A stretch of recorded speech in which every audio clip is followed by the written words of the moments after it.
welcome to Lake Toba.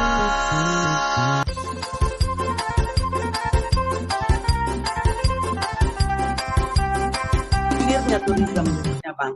Jadi memang itu nanti tujuannya adalah turisme, tapi prinsip pengelolaannya adalah konservasi dan dia sasarannya adalah SDGs Bang, yang 17 poin SDGs itu.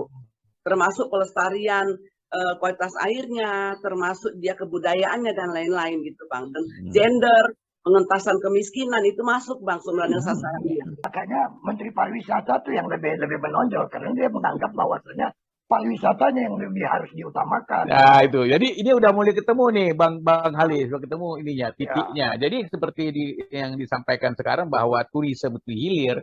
Ya, memang sekarang cobalah fokus terhadap geopark ini. Karena akan berimplikasi itu terhadap turisme. Kalau itu sudah dibenarin semua, ya kan konservasi sudah jalan dan lain sebagainya, pasti akan berdampak terhadap turisme. Nah, tapi ini semuanya kan setengah kalau saya lihat ya.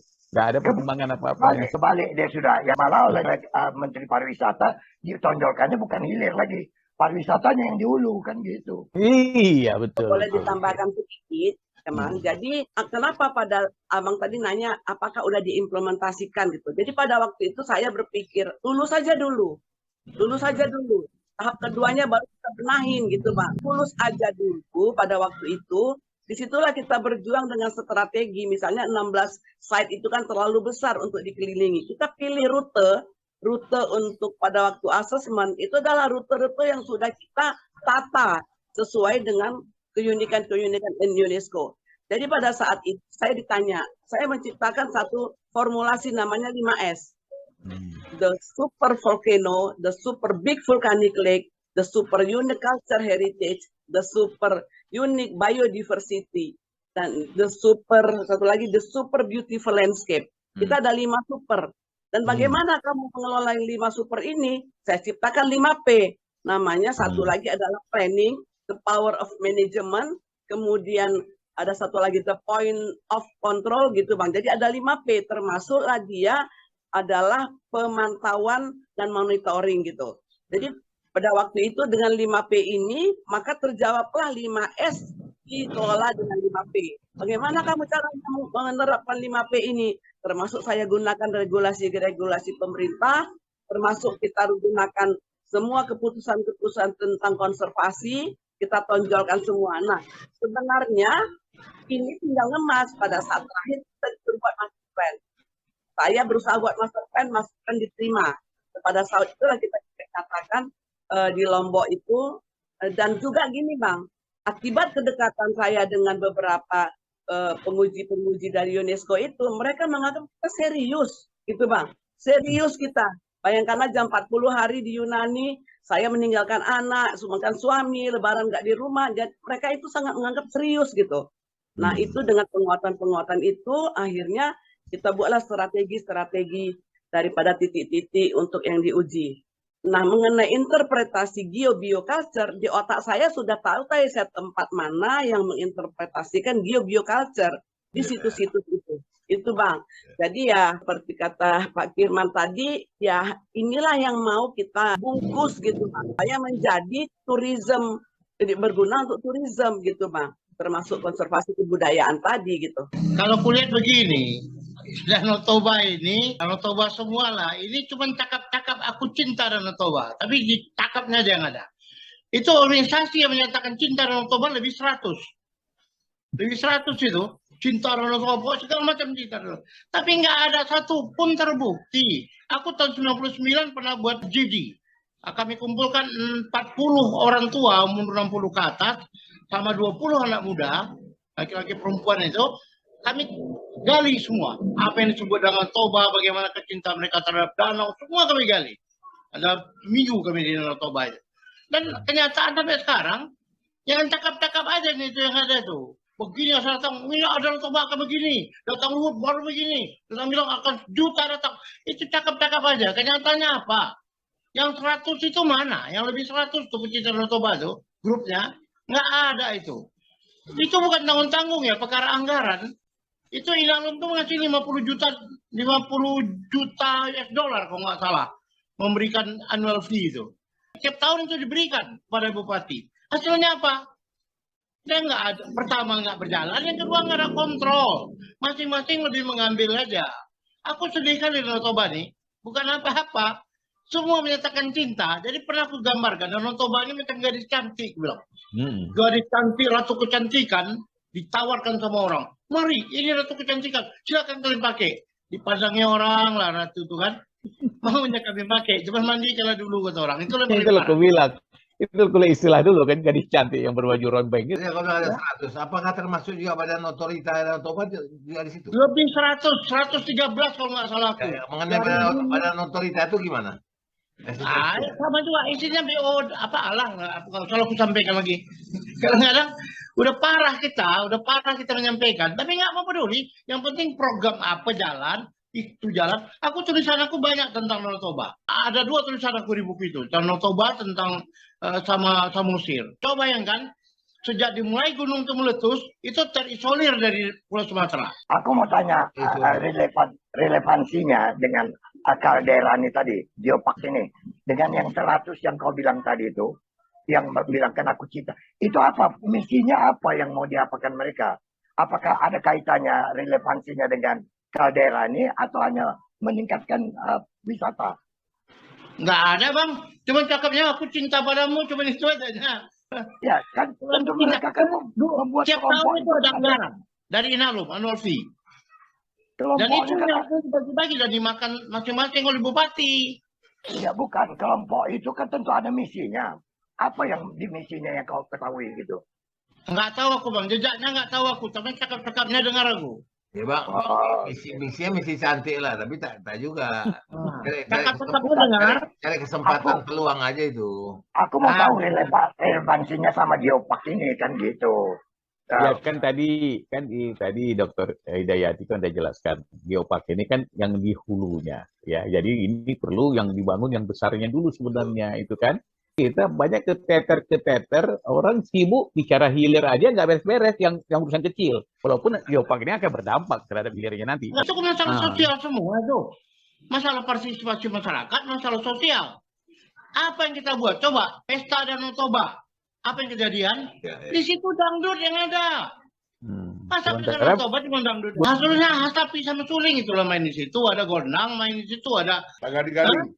Nah itu. Ini apa Tagading ya? Ini nggak ada. Dan yang datang itu hotel itu penuh oleh pejabat-pejabat yang datang pakai APBD datang ke situ. Bukan Danau Toba. Aku mengikuti Danau Toba dari mulai dulu. Dari mulai tahun 70-an.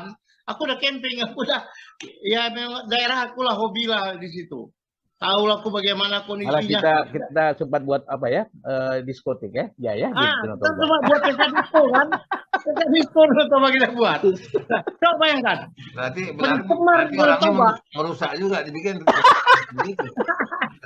Kami buat pesta diskotik tuh.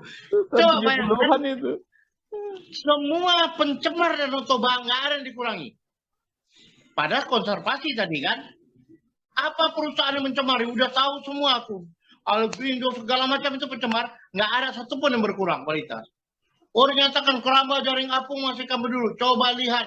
Dari mulai keramba jaring apung itu berdiri sampai sekarang. Berubah nggak kehidupan ekonomi orang Batak yang di Danau Toba? Baik di Samosir Batak. Nggak ada. Apa kata orang tua dulu? Kami pelihara ikan nila. Yang kami makan ikan asin katanya. Coba bayangkan. Dan itu nggak berubah sampai sekarang. Aku berapa kali memantau di situ, baik mantau di pura, kebersihan segala macam. Itu cuma cakap-cakapnya yang ada. Aku cinta padamu. Tapi cinta apa? Yang harus ada. 3, bersihkan Danau Toba. Masalah tadi, kebersihan. Masalah makanan yang halal. Masalah ibadah. Itu yang karena kunci untuk para wisata itu. Kalau nggak ada cerita lah. Awak datang ke sana pun mau makan sanksi, harganya mahalnya bukan main. Suka-suka dia.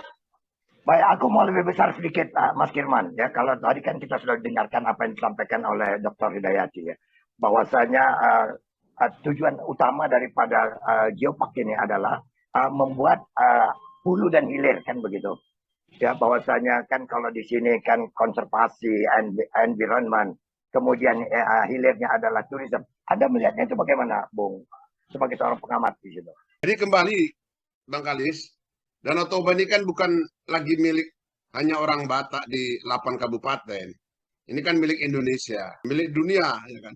Jadi ini leadership kepemimpinan Sumatera Utara gitu, yang harusnya bisa menggerakkan, menyatukan, merajut yang dibilang Jaya tadi, yang lebih 100 tadi itu. Kalau dibiarkan saja begitu, padahal aku agak sedikit beda sama Jaya.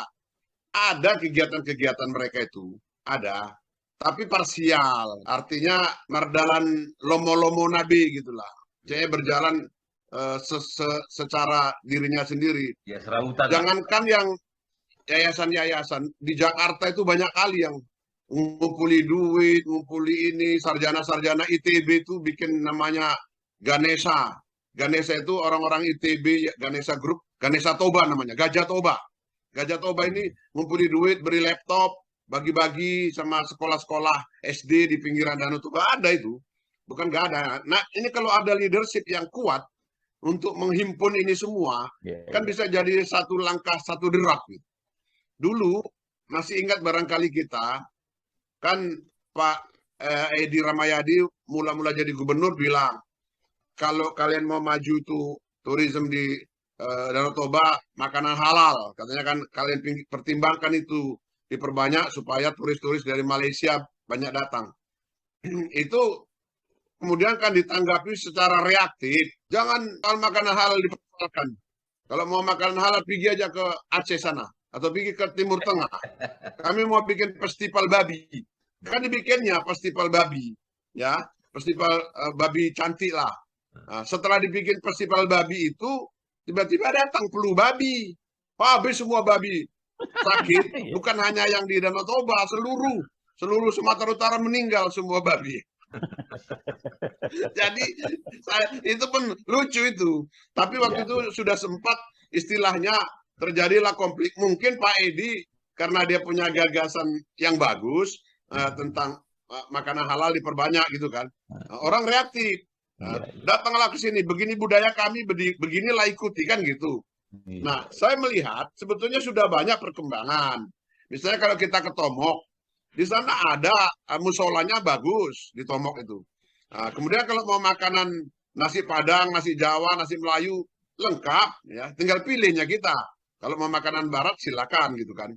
Nah, tapi cara-cara penyampaian yang kurang berbudaya ini memang menimbulkan reaktif. Nah, jadi reaktif gitu. Jadi pernah saya ketemu waktu itu sama Bupati Samosir dengan Pak Edi. 3 orang kami, saya bilang, Pak Edi ini pernyataannya bagus, saya bilang. Positif. Ya, sebagai wisata di Korea aja, negara yang istilahnya agamanya tidak muslim mayoritas, mereka bikin makanan halal di mejanya itu dikasih bendera, halal food, gitu kan. Nah, jadi saya pikir itu pernyataan positif. Kebetulan aku sama Bupati Samosir baru pulang dari Korea. Kita lihat di sana halal food itu. Nah, kemudian pernyataan Pak Bupati Samosir ini menjaga budaya Batak itu juga positif, saya bilang. Karena kita tidak ingin ada budaya yang hilang. Nah, jadi pernyataan Pak Bupati positif, pernyataan Pak Gubernur positif. Kenapa positif ditambah positif jadi negatif? Pak Firman, waktu itu ya pernyataan bukan makanan halal, wisata halal. Oh. Ya. Ya, lebih besar lagi. Nah, ya itulah. Wisata halal itu kan. Wisata halal itulah yang telah menyinggung itu waktu itu kan, ditanggapi dengan reaktif, terus dibikin festival babi. Itu dibikin festival babi itu. Tapi itu saya potong, itu masuk nggak Bu dalam program Geopark mengenai hal lain seperti itu? Saya katakan Pak, sasaran kita adalah SDGs Pak. SDGs itu kan cukup luas dia. 17 poin SDGs yang harus menjadi sasaran daripada pengelolaan Geopark ini. Gitu. Jadi dia memang kaitannya kepada ke arah sana gitu. Jadi kalau saya melihat bahwa setelah kita lulus kita mau ngapain gitu, mau ngapain setelah lulus barulah kita menata di setiap geosite. Jadi geosite ini pun ada delineasi. Bukan semua Toba, tidak ada delineasi di geosite itu. Yang mana disebut dengan daerah situs Geopark gitu. Jadi ada situs Geopark, di dalam situs Geopark itu dikelolalah masyarakatnya agar merasa bangga, agar merasa mengerti, paham bahwa daerah tempatnya itu merupakan satu situs biologi yang disebut dengan taman bumi gitu. Sebenarnya sekarang tinggal pengemasan yang dikatakan Pak Firman tadi, tinggal pengemasan saja gitu. Tetapi kejelian kita, kepekaan kita melihat mana yang sudah memenuhi UNESCO, mana yang belum. Nah inilah yang sekarang bukan ke dalam yang akan kita berikan kepada UNESCO, ini sekarang yang masih memiliki wewenang untuk itu, untuk mempertahankan validasi ini. Itu yang saya lihat, Pak. Welcome to Lake Toba.